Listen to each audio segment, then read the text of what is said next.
All right, back with Jarrod again, talking more co-living. And today's episode, we're just chucking right along, and we both self-manage. So we're going to talk about managing our units and the things we might be thinking about when moving to property management.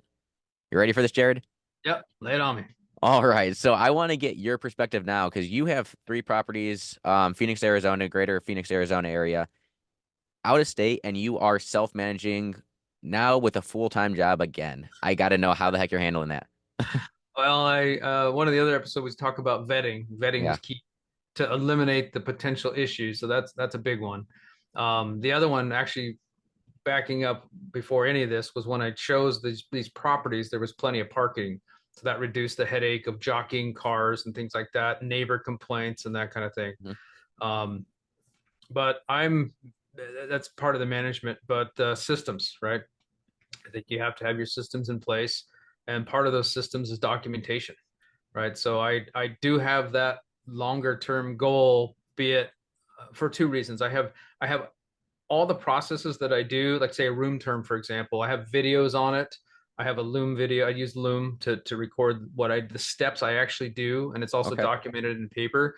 But that's initially for in case I'm out of the picture somehow, like if I'm injured or whatever. My wife knows how to do it. My son, who's 10, can help my wife because she's not the most technologically advanced person on the planet. But anyway, so that's why I did the step-by-step video. But also down the road, if I acquire, because I also have a W-2, like you said, and if I down the road pick up, which I plan on picking up two or three more within the next 12 months, maybe two, depending on how things go. So I'm going to have five, and that's going to be a lot to manage. So I may reach out. I've been reaching out for property managers, but I haven't found that right fit. I'm getting closer. Hmm. And when I do, I'll have the whole systems documented and all the processes and what they need to do. And I'm sure they're going to add their own little flavor to it, but it's a good baseline. Yes. Just talking to you a few times and talking on these videos, your systems are definitely better than my systems. I'm trying to put a couple more systems in place to make things easier. The stuff that's in my head, get it on paper or in video. That's been my problem is just taking the time to do that. And I have Mm. nobody to blame but myself. And I'm doing that, and it's actually forcing me to do that now because I'm vetting out property managers. And I'm going through and thinking all these things throughout the months or the course of the year. Actually, November, I'm going up. This is a year for me.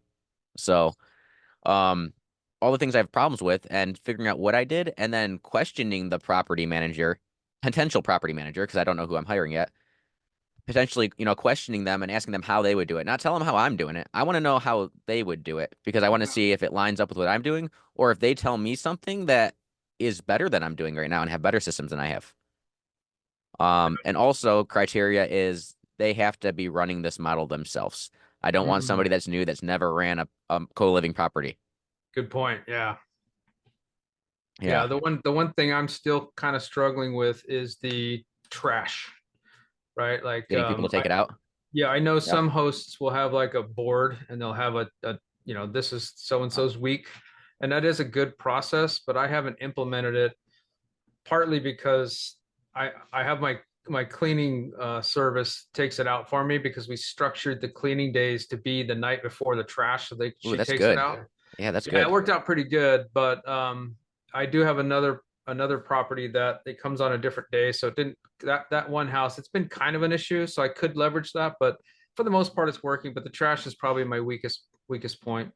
Yeah, I didn't even think about that because I do get complaints about that. Usually it always happens when a new member comes in and they're Mm, like, "Hey, are we responsible for taking the trash out?" And I'm like, "Yes, it's on this day."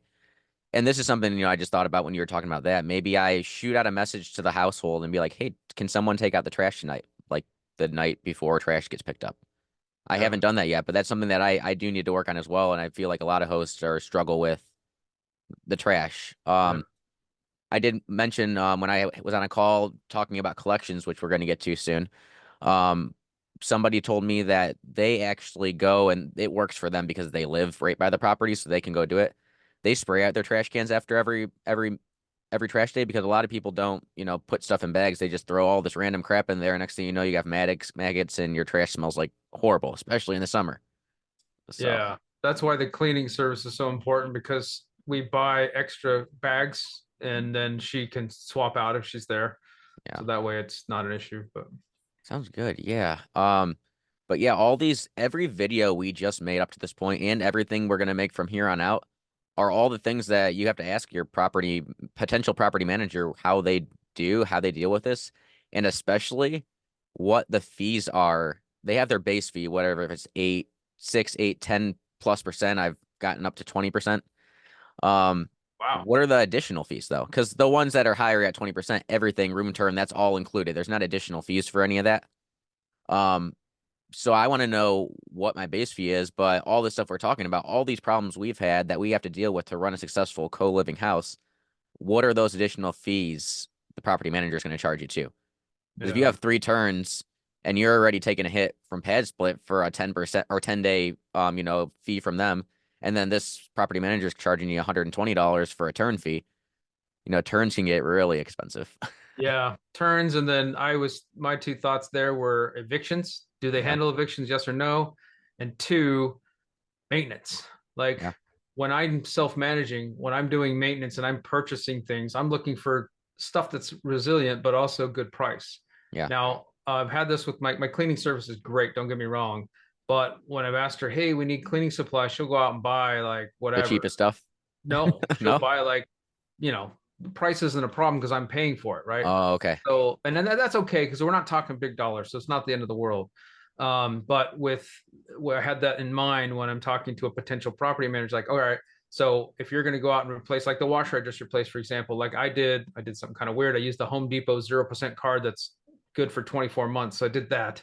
But they're not going to be able to do that unless I buy it, and then I'd be involved. But the whole point of hiring a property manager to me is to free up my time. Yep, I'm trying to not be involved. So that would be some questions like, all right, hey, are you going to shop for deals or just buy the closest thing? And in yep, some cases that might be fine. Like if it's something that's critical, let's say we do have 2 fridges in every house, but let's say a fridge goes down. I do have a backup fridge at one of the properties that I could swap in temporarily and just put in the garage, which I've done once before. But if it's something like that and I didn't have a backup, then hey, that's critical. If you can get it today or whatever, I'm fine with that because I'm trying to provide that good service and I don't want yep. people to be impacted. So that's I've even contemplated putting the mini fridges in rooms, but that's going to draw, More that's another electricity. thing to clean. That's more power used. That's potential for drawing ants and food and all that. So to me, it was a net negative. So I didn't do it. So I do that. But I'm still in the process of changing over from another platform, which was month by the month, where people supplied all of their own. The rooms were empty. They supplied everything for their room to pad split. So now I have four rooms that are mini fridges, the all furnished, and the other people, once they move out, I have to keep furnishing rooms. But I have supplied mini fridges, and I have never had a complaint about fridge space. So that has been the biggest plus is if somebody doesn't want somebody to touch their food or whatever they have, they can put it in their mini fridge. Mm. So Yeah, that's a good positive. I have big fridges and there's two of yeah. them, and each person has a shelf. So Okay. four in one and four in another, and each one has a shelf. So that way it's not like a control thing. It's if somebody moves out, I know what food I can throw out. And if somebody puts their food there and it gets thrown out, That's that's on yeah, them. that's not your So shelf. Yep. yeah, yeah. Um, and that's another thing. It was because we're talking about vetting property managers, and you did bring this up. I did ask, and I this is back from when I made mistakes even in my short-term rentals when I had property management. Some property managers will tack on a fee on top of your maintenance. So if your maintenance is $500, maybe they tack on a 10% service fee. So now it's $550 because they're scraping $50. Yeah. So I always ask that. And then I ask if you are doing that, whether you aren't doing that, are you shopping around? Who do you have in your network? Are we paying retail or are we getting more of a landlord rate? I want to know if you're checking on a fee, I want to know if you're shopping around for me, like you said, or if I'm going to be paying, I could just call, any top line HVAC company and they're going to come out to my property and that's what I'm paying for.